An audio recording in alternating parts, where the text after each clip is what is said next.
نحمده ونصلي على رسوله الكريم أما بعد فأعوذ بالله من الشيطان الرجيم بسم الله الرحمن الرحيم وأذن في الناس بالحج يأتوك رجالا وعلى كل ضامر يأتين من كل فج عميق وقال الله تعالى وَلِلَّهِ عَلَى النَّاسِ حِجُّ الْبَيْتِ مَنِ اسْتَطَاعَ إِلَيْهِ سَبِيلًا وَمَنْ كَفَرَ فَإِنَّ اللَّهَ غَنِيٌّ عَنِ الْعَالَمِينَ صدق اللہ العظیم۔ قال النبی صلی اللہ علیہ وسلم من اراد الحج فلیتعجل او کما قال علیہ الصلاۃ والسلام۔ حضرات، ایمان نام ہے ماننے کا، ایمان نام ہے ماننے کا۔ ہم نے اللہ کو ایک مانا ہے۔ اللہ اپنی ذات میں، صفات میں اکیلا ہے، یکتا ہے۔ ہم نے آپ نے دل سے اس بات کو مانا ہے۔ پھر توحید سورہ اخلاص میں ہمیں یہی تو سبق دیا گیا ہے، قل هو اللہ احد۔ اے نبی آپ بتا دیجئے، کہہ دیجئے اللہ ایک ہے، اللہ الصمد، اللہ بے نیاز ہے، لم یلد، نہ اس نے کسی کو جنا ہے، ولم یولد، نہ وہ کسی سے پیدا ہوا، ولم یکن لہ کفوا احد، اور اس کے ٹکر کا، اس کے کفو کا اور اس کے ہمسر برابر کوئی نہیں۔ تو ایک ہے وحدانیت، اللہ اپنی ذات و صفات میں یکتا ہے، اکیلا ہے، کوئی شریک نہیں ہے اللہ کی ذات و صفات میں۔ اس کے بعد ہے الوہیت، یہ بھی توحید کے اندر الوہیت۔ کائنات میں جتنی مخلوقات ہے، بڑی سے بڑی مخلوق ہو یا چھوٹی سے چھوٹی مخلوق ہو، ہم کسی کی عبادت نہیں کر سکتے ہیں۔ کائنات میں جتنی مخلوقات ہیں، ہم کسی کی عبادت اور پرستش نہیں کر سکتے ہیں۔ ہم صرف اور صرف ایک اللہ کی عبادت کریں گے۔ یہ ہے الوہیت۔ اور پھر ہے ربوبیت۔ ربوبیت کائنات میں جتنی مخلوقات ہیں، جسے ہم جانتے ہیں یا نہ جانتے ہیں، جس کے بارے میں ہمیں معلوم ہے یا نہیں معلوم ہے، ان تمام مخلوقات کی تمام تر ضرورتوں کو پورا کرنے والا ایک اللہ کی ذات ہے۔ یہ ربوبیت ہے۔ تو ہم نے یہ مانا ہے۔ اللہ کے نبی صلی اللہ علیہ وسلم نے اللہ کی طرف سے جتنی باتیں لے کر آ کر امت کو بتا گئے ہیں، غیب کی باتیں، اللہ کو ہم نے، آپ نے، کسی نے نہیں دیکھا، کوئی دیکھ نہیں سکتا، لیکن ہمارے آقا نے بتلایا اللہ کی ذات کے بارے میں، تو ہم نے مانا ہے۔ ہم نے رسولوں کو مانا ہے، ہم نے اللہ کی کتابوں کو مانا ہے، قرآن کو مانا ہے، اور ہم نے آخرت کے دن کو مانا ہے کہ موت، مرنے کے بعد دوبارہ زندگی شروع ہوگی، اس کو مانا ہے۔ حساب و کتاب، جنت جہنم کو مانا ہے۔ تو اس ماننے کو، دل کے ساتھ ماننے کو ایمان کہتے ہیں۔ صرف ماننا ہے بس۔ اور پھر اگلا مرحلہ ہے کہ دل سے مانتے ہو تو زبان سے بھی اقرار کرو۔ تو جس نے دل سے مانا اور زبان سے اقرار کر لیا، تصدیق بالقلب و اقرار باللسان، وہ شخص مومن ہو گیا۔ جس نے اللہ کو مانا، کلمہ شہادت میں یہی تو ہے، اللہ کی وحدانیت ہے اور ہمارے نبی کی رسالت ہے۔ اس کو دل سے ماننا ہے اور زبان سے اس کا اقرار کرنا ہے، وہ مومن ہو گیا۔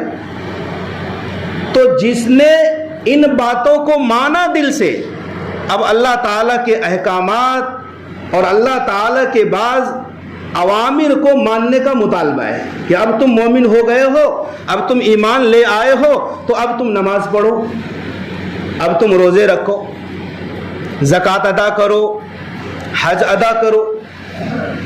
4 اعمال ہیں جو اسلام کے 5 بنیادی ارکان میں سے جو 4 رکن ہیں، وہ اعمال ہیں۔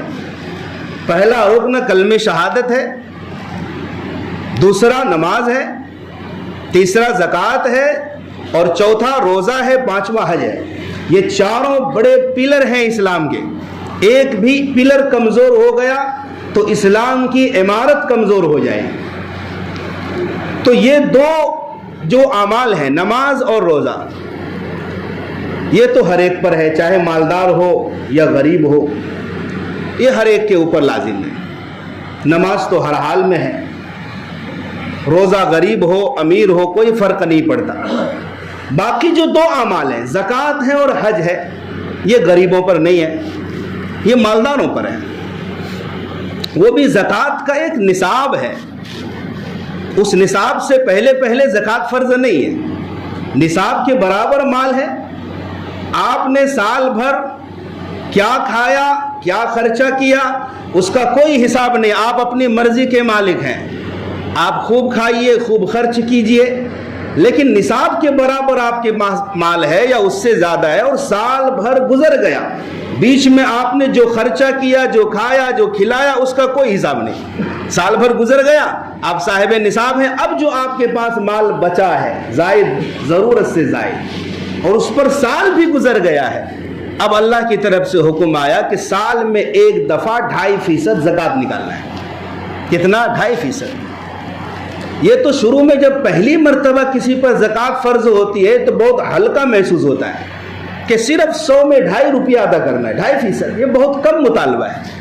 لیکن جو وقت گزرتا ہے، 2 4 10 سال کے بعد جب ہر سال زکوٰۃ عائد ہے اس کے اوپر نکالنا ہے، تو پھر بھاری اور بوجھ محسوس ہوتا ہے، پھر انسان کو طبعی لالچ پیدا ہو جاتی ہے، حالانکہ سال میں ہر سال نکالنا ہے۔ اس کے بعد حج بیت اللہ، یہ ہر ایک مالدار پر بھی نہیں ہے، بلکہ یہ ایسے صاحب ثروت مالدار پر ہے جو حج بیت اللہ کی طاقت رکھتے ہیں، جس کے پاس اتنا پیسہ ہے جو حج کرنے جا سکتا ہو، وہاں جتنے دن کا قیام ہو وہاں رہ سکتا ہو، پھر واپسی کا بھی خرچہ ہو، اور پیچھے جو گھر والوں کو چھوڑا جن کی کفالت ان کے ذمے تھی، ان گھر والوں کا بھی خرچہ برداشت کر سکتا ہو، تو ایسے شخص کے اوپر حج فرض ہے۔ حضرات معزز سامعین گرام، حج جو ہے یہ اس کا تعلق مال سے نہیں ہے، حج کا تعلق مال سے ہرگز نہیں ہے، حج کا تعلق اعمال سے ہے، حج کا تعلق اللہ کی محبت اور تعلق سے ہے، حج کا تعلق ہرگز مال سے نہیں ہے، ورنہ جتنے مالدار صاحب ثروت دنیا میں تھے ہر ایک آج حاجی ہوتے، لیکن آپ سروے کریں گے تو ان مالداروں سے زیادہ جو متوسط طبقے کے لوگ ہیں وہ حاجی ہیں الحمدللہ۔ تو حج کا تعلق مال سے نہیں ہے، ایسے صاحب ثروت دنیا میں ہیں جن کی دولت کا اندازہ کوئی نہیں لگا سکتا، روزانہ وہ عمرے کا ٹکٹ لے کر عمرہ کر کے واپس آ سکتا ہے، سال میں سینکڑوں عمرے ادا ہو سکتے ہیں، لیکن ایک بار بھی جانا نصیب نہیں ہوتا۔ تو کیا پتہ چلا کہ اس کا تعلق مال سے ہے ہی نہیں، اس کا تعلق توفیق رب سے ہے، اللہ کی محبت سے ہے، اللہ کے تعلق سے ہے، جن کا بلاوا آئے گا وہی جائے گا۔ حج کے موقع پر جب کچھ مہینہ پہلے لوگوں نے فارم بھرا، کتنے لوگوں کا پاس ہو جاتا ہے، کتنے لوگوں کا رد ہو جاتا ہے، پھر جن کا پاس ہو گیا ہے پھر پیسے کی مجبوری ہے، کوئی ایسا لاحقہ پیش آ گیا کہ آدمی کا پیسہ ادھر چلا گیا اور حج میں پیسہ نہیں بھر پایا، ایسے لوگوں کا بھی حج کینسل ہو جاتا ہے۔ پھر کچھ لوگ جانے کی مکمل تیاری میں تھے، ساری قسطیں ادا کر دی، سارا پیسہ حج کا ادا ہو گیا، گھر میں کوئی بڑی مصیبت آ گئی، بیٹے کا انتقال ہو گیا، باپ کا انتقال ہو گیا، اب یہ ہوا کہ چلو اس سال اب حج کینسل کرتے ہیں۔ کبھی ایسا ہوتا ہے کہ صحت انسان کے ساتھ نہیں دیتی، سب کچھ کر دیا، پاس بھی ہو گیا، پیسہ بھی بھر دیا، لیکن ایسی بیماری لاحق ہو گئی کہ آدمی جا ہی نہیں سکتا ہے۔ بعض تو وہ ہیں جو مکہ اور مدینہ پہنچ کر بھی حج کی دولت نصیب نہیں ہوتی ہے، ہاں مکے میں ہے، حج کے ایام شروع نہیں ہوئے، حج کے تو اصل ایام 5 دن ہیں، 8 9 10 11 12، یہ حج کے ایام ہیں، 8 کو مینا جاتے ہیں سارے حجاج کرام، مکہ پہنچ گئے لیکن حج کے ایام شروع ہونے سے پہلے مکے میں انتقال ہو گیا، وہاں پہنچ کر بھی حج نہیں مل رہا ہے۔ پہلے لوگ مدینہ گئے، وہاں انتقال ہو گیا۔ کچھ سال پہلے ہمارے جلال الدین بھائی یہیں رہتے تھے، پلاسٹک والے کمیٹی کے ممبر بھی تھے، وہ حج کرنے گئے، لیکن الحمدللہ ان کا وقوف عرفہ ہو گیا تھا، عرفات کے میدان پر واپسی میں مینا میں انتقال ہو گئے۔ وہاں پہنچ کر بھی بعض لوگوں کو حج کی دولت نہیں مل پاتی ہے، تو پتہ چلا کہ سب کچھ سارے اسباب مہیا ہونے کے باوجود جب تک اللہ کی طرف سے بلاوا نہیں ہوگا اور ندائے ابراہیمی پر ہم نے لبیک نہیں کہا تھا تو ہم حج کر ہی نہیں سکتے ہیں۔ اس کا تعلق مال سے نہیں ہے، اسباب سے بھی نہیں ہے۔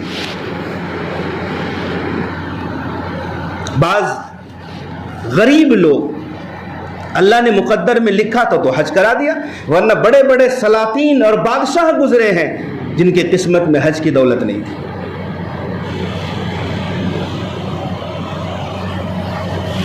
حضرت ابراہیم علیہ السلام نے جب خانہ کعبہ کو بنایا، روایات سے پتہ چلتا ہے کہ جب خانہ کعبہ کی تکمیل ہو گئی، تعمیری کام مکمل ہو گیا، تو اللہ نے کہا کہ اب لوگوں میں اعلان کرو حج کا۔ تو ابراہیم علیہ السلام نے کہا کہ اللہ تعالیٰ میری آواز کہاں تک پہنچ پائے گی؟ ایک انسان آواز لگائے کہاں تک پہنچے گی؟ قرب و جوار میں پہنچے گی۔ تو کہا ابراہیم آواز لگانا آپ کا کام ہوگا، آواز کا پہنچانا ہمارا کام ہوگا۔ حدیث میں ہے کہ ابراہیم علیہ السلام جبل ابی قبیس پر چڑھ گئے، حرم شریف کے بالکل بغل میں ہے، سامنے ہی ہے۔ یہ بڑا اونچا پہاڑ ہوا کرتا تھا، آپ اس پر چڑھ گئے اور یہ صدا لگائی، یا ایھا الناس حجوا الی بیت اللہ، اے لوگو اللہ کے گھر کی طرف حج کے لیے آؤ۔ اس آواز کا یہ اثر ہوا، اللہ تعالیٰ نے اس آواز کو اتنا پھیلایا دنیا میں کہ تمام انسانوں نے سنا، اور نہ یہ کہ سنا ان انسانوں نے، بلکہ جو لوگ ابھی عالم ارواح میں تھے، عالم ارواح میں جہاں روحیں رہتی ہیں لوگوں کی، وہاں تک اللہ نے اس آواز کو پہنچایا۔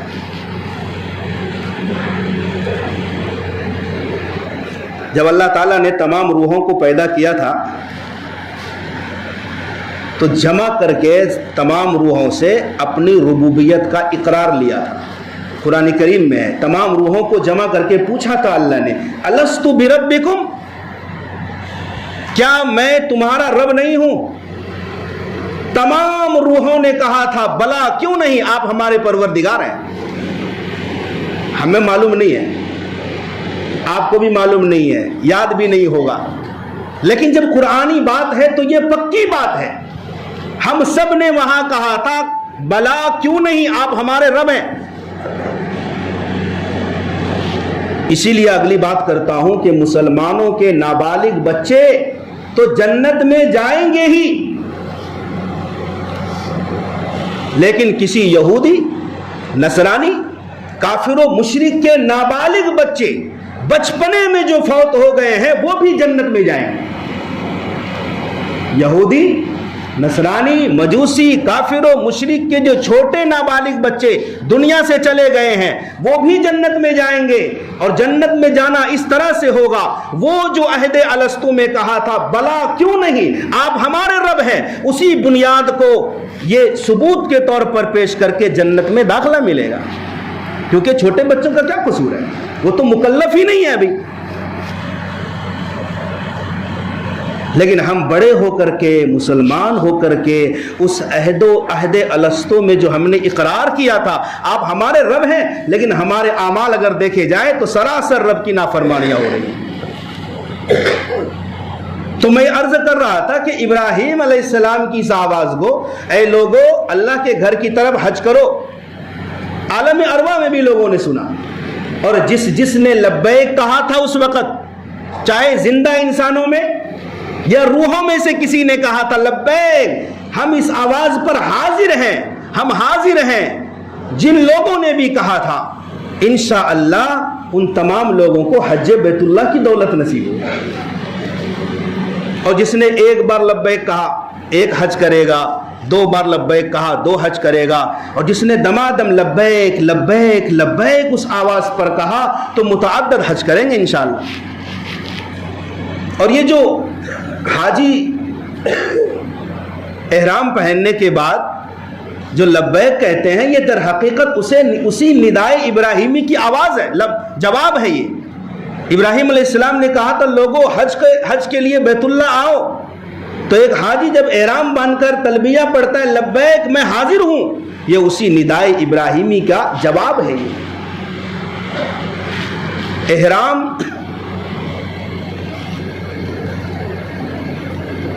نماز اور حج یہ دو ایسی عبادت ہے جس میں ایک لفظ آتا ہے۔ نماز کے شروع میں جو ہم تکبیر بولتے ہیں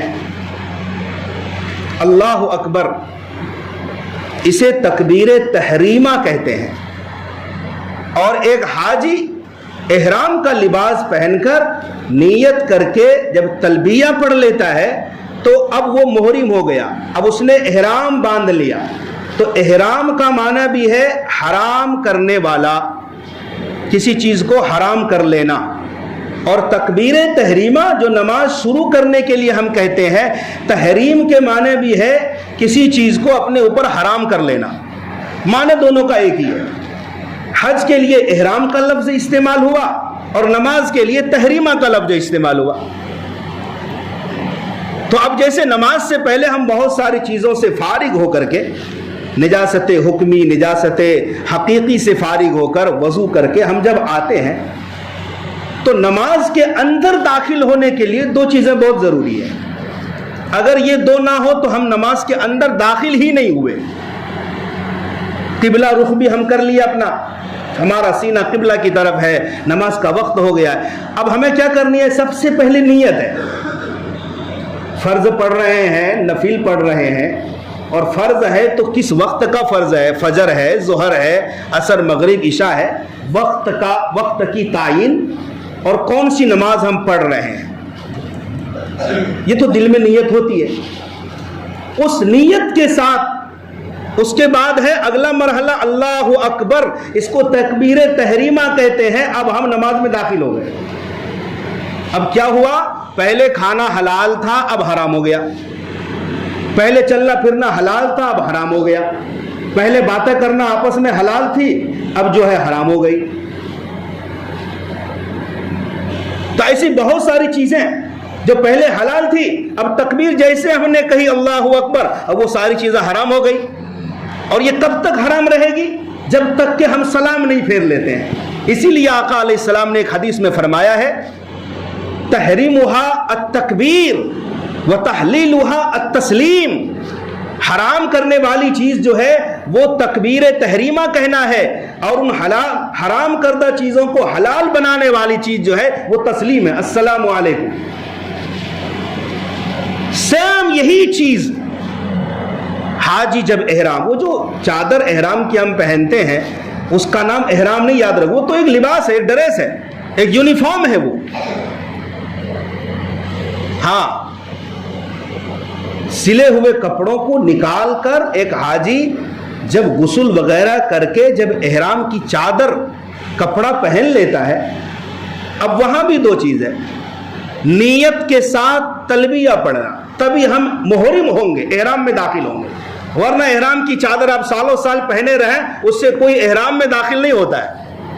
وہ چادر تو اتاری بھی جاتی ہے، آپ مکہ پہنچے، آپ کو لگا تھوڑا نہا لینا چاہیے، آپ چادر چینج کر کے دوسرا پہن لیں، اس کو اتارنے پہننے سے اس کا احرام سے تعلق نہیں ہے، وہ تو ایک چادر ہے، ایک ڈریس ہے، ایک لباس ہے، اس کو پہننے کے بعد نیت کرنے، آپ حج کے لیے جا رہے ہیں یا آپ نے عمرہ کی نیت کی ہے، نیت کے بعد جیسے ہی آپ نے تلبیہ پڑھی، لبیک اللہم لبیک لبیک لا شریک لک لبیک ان الحمد والنعمت لک والملک لا شریک لک، آپ نے تلبیہ پڑھ لیے تو آپ جو ہے احرام کے اندر داخل ہو گئے۔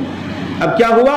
اب آپ سلے ہوئے کپڑے نہیں پہن سکتے ہیں، خوشبو نہیں لگا سکتے ہیں، خوشبو والا صابن نہیں لگا سکتے ہیں، خوشبو والی چیزیں نہیں استعمال کر سکتے ہیں، ناخن نہیں کاٹ سکتے، بال نہیں کاٹ سکتے، بہت سارے ایسے لوازمات ہیں جو انسان کے اوپر اب حرام ہے جو پہلے حلال تھے۔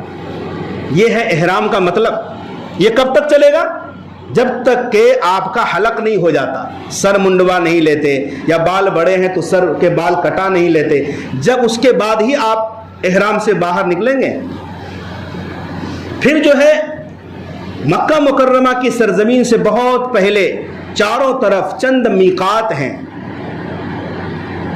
جیسے یمن والوں کے لیے ہمارے آقا نے فرمایا تھا کہ یلملم ہے. ہندوستان اور پاکستان سے جو حجاج کرام جاتے ہیں یلملم پہاڑ سے پہلے تک وہ سلا ہوا کپڑا پہن سکتے ہیں. جیسے ہی یلملم آ جائے اب جو ہے بغیر احرام کے اندر داخل نہیں ہو سکتے. اگر آپ نے حج اور عمرے کا ارادہ کیا ہے، اگر ایسا ہوا تو دم لازم آتا ہے. بغیر احرام کے میقات کے اندر چلے گئے تو اب تو یہ ہے کہ یا تو آپ سے غلطی ہوئی ہے، آپ پھر میقات آئیے باہر اور پھر سے حج عمرے کی نیت کر کے جائیے، تب تو کوئی دم لازم نہیں ہوتا. اور اگر بغیر احرام کے آپ چلے گئے اور مکہ مکرمہ پہنچ گئے، حدود حرم کے اندر داخل ہو گئے، تو پھر آپ کو ایک بکری یا بکرا یا دمبے کی قربانی واجب ہے، دینا پڑے گی.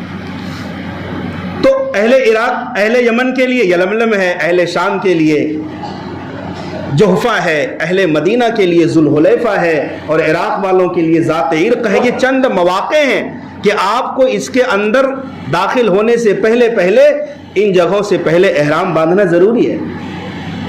حج کے ایام چل رہے ہیں.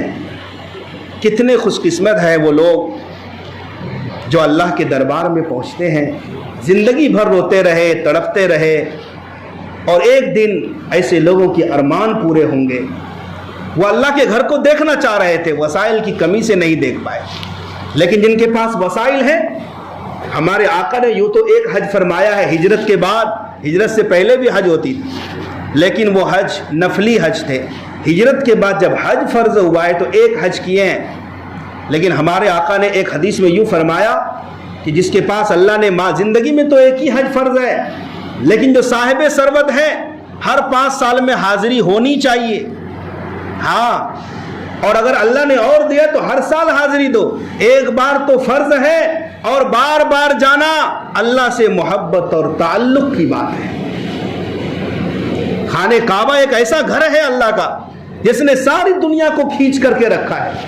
کشش ہے اللہ کے اس گھر میں.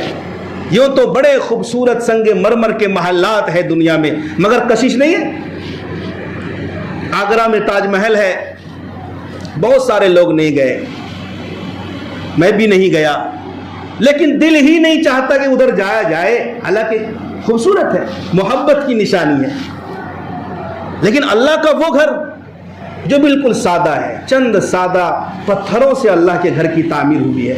اللہ نے ایسی کشش رکھی ہے کہ ساری دنیا کو کھینچ کے رکھا ہے اس گھر نے. ہر ایک تڑپتا ہے جانے کے لیے. اور آپ کو معلوم ہے جب وہاں پروانہ وار لوگ طواف کرتے ہیں، جب حج مکمل ہو جاتا ہے، وہی اللہ کا گھر لوگوں کو رخصت بھی کرتا ہے، رخصت کرتا ہے. ایک طواف ہے حج کے بعد، اس کا نام ہے طواف وداع، رخصتی والا طواف. یہ واجب ہے، ضروری ہے. حج کے جو 6 واجبات ہیں نا، یہ ضروری ہے ان میں. تو خانہ کعبہ لوگوں کو رخصت بھی کرتا ہے. علماء نے لکھا اگر خانہ کعبہ لوگوں کو رخصت نہ کرتا، ساری دنیا میں سب سے بڑا شہر مکۃ المکرمہ ہوتا. لیکن ایسا نہیں ہے. حج کے بعد خانہ کعبہ رخصت کرتا ہے لوگوں کو. آج سے 100 سال پہلے، 80 سال پہلے لوگ جب جاتے تھے تو بہت سارے لوگ وہیں بس جاتے تھے. حرم کے قرب و جوار میں حکومت کارندے پیپر لے کر رہتے تھے. آپ کو یہاں رہنا ہے، شہریت چاہیے، نیشنلٹی چاہیے آپ کو، آپ یہاں رہیں گے. تو جن کو رہنا ہوتا ہاں کرتے، دستخط کرتے اور وہاں کی شہریت مل جاتی بڑی آسانی سے. لیکن اب تو ایسے اب تو جو ہے قوانین بن گئے کہ آپ وہاں رہ ہی نہیں سکتے.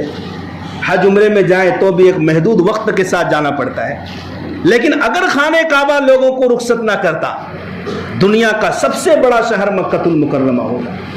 اللہ تبارک و تعالی ہم سب کو حرمین کی با ادب اور بار بار حاضری کی توفیق عطا فرمائے. آقا علیہ الصلوۃ والسلام فرماتے ہیں جس نے اللہ کے لیے حج کیا، اس میں رفث نہیں کیا، جھگڑا لڑائی نہیں کی. قرآن کریم میں بھی ہے فمن فرض فیہن الحج فلا رفث ولا فسوق ولا جدال. جھگڑے کو خاص طور پر ذکر کیا ہے کہ حج میں لوگوں کی بھیڑ ہوتی ہے، ہجوم ہوتا ہے، اونچ نیچ ہوتی رہتی ہے. ایسے حالت میں اپنے آپ کو لڑائی جھگڑے سے جس نے بچا لیا، شیطان تو وہاں بھی رہتا ہے نا. بہکانے کے لیے لڑائی جھگڑا کروا دیا. تو اپنے نفس کو جس نے کنٹرول کیا، اونچ نیچ کو برداشت کیا اور جھگڑے میں ملوث نہیں رہا، نہ کوئی فحش کام کیا، نہ اللہ کی نافرمانی کی. آقا فرماتے ہیں جس دن بچہ پیدا ہوتا ہے بالکل معصوم بے گناہ، اسی طرح وہ حج سے بھی پاک صاف ہو جاتا ہے. وہ واشنگ مشین ہے طواف جو کرتے ہیں، جیسے کپڑے دھلے جاتے ہیں، انسانوں کے گناہوں کو اللہ دھو دیتا ہے، سارے گناہ. لیکن حقوق العباد معاف نہیں ہوتے، یاد رکھو.